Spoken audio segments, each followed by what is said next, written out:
J'aurais pu vous parler de cette ville, au riche patrimoine culturel et architectural, du Rhône et de la Saône qui la traverse, mais dans cette colline de la lumière, comme l'avaient surnommé les Romains au 1er siècle avant Jésus-Christ, je vous emmène aujourd'hui en face de la gare ferroviaire de la Part-Dieu, précisément là où nous avait donné rendez-vous un mois plus tôt Vincent Collat, le président de la société parisienne LDT.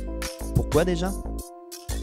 LDT s'exporte à Lyon pour une opération de déconstruction très pointue. En effet, pour Blicker Group, maître d'ouvrage en promotion immobilière, et le cabinet d'architectes Carré d'Arche, LDT va déconstruire des éléments sur un bâtiment face à la gare de la Part-Dieu.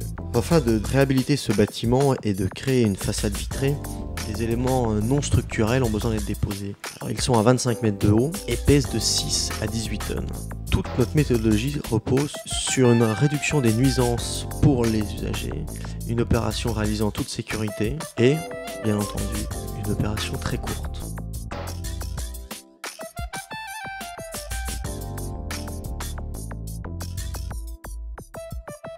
Une grue de 300 tonnes avec flèche à volet variable implantée à une extrémité du bâtiment. Et avec une portée de 55 mètres, nous allons pouvoir déposer des haches et des excroissances en béton aux 4 côtés du bâtiment. Chaque élément, après un phasage très minutieux suivant sa structure et suivant sa masse, est donc élingué. Une fois que l'élément est élingué, les chaînes sont mises en tension afin de maintenir l'élément, la poutre, le poteau. Ensuite, on va venir le découper suivant le phasage inscrit sur la poutre auparavant et les scier par nos deux équipes de scieurs qui vont scier simultanément chaque extrémité afin que la poutre se décroche au quasi même moment pour ne pas créer de désordre et ne pas avoir un élément qui se retrouve en porte-à-faux et qui pourrait donc créer un désordre dans la structure. L'élément, une fois scié, peut être déposé. Le principe du sciage est donc une découpe au disque diamant avec projection d'eau, opération très silencieuse car le bâtiment reste en activité. LDT est capable de travailler dans toute la France pour des opérations complexes et nos équipes sont très mobiles.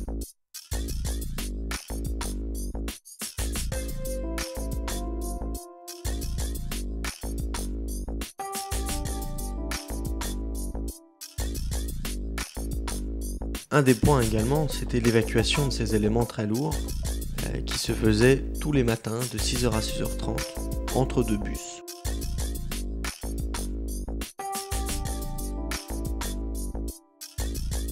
Une véritable logistique à mettre en place afin que le chantier se déroule comme il a été prévu en étude. Une fois sur le chantier, une fois que l'opération démarre, il faut savoir être réactif et pouvoir changer votre méthodologie à la découverte de nouveaux éléments. Effectivement, nous sommes aperçus que le béton était un peu plus dense, donc il a fallu modifier le phasage.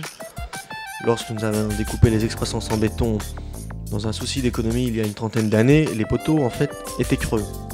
C'est-à-dire qu'ils sont devenus beaucoup plus fragiles. Nous avons dû prendre des éléments plus importants en volume, mais qui étaient plus légers, comme les poteaux étaient creux.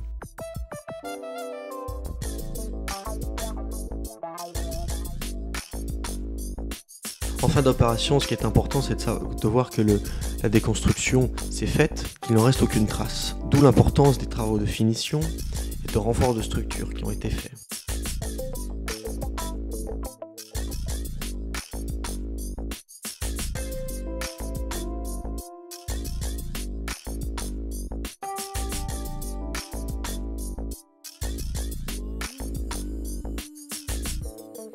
Des 4 semaines initialement prévues, et malgré les imprévus constatés au fur et à mesure de la déconstruction, l'équipe de LDT et ses partenaires ont réalisé l'ensemble des tâches qui leur étaient confiées en 2 semaines et demie seulement. Une véritable performance qui devrait plaire à Sa Majesté.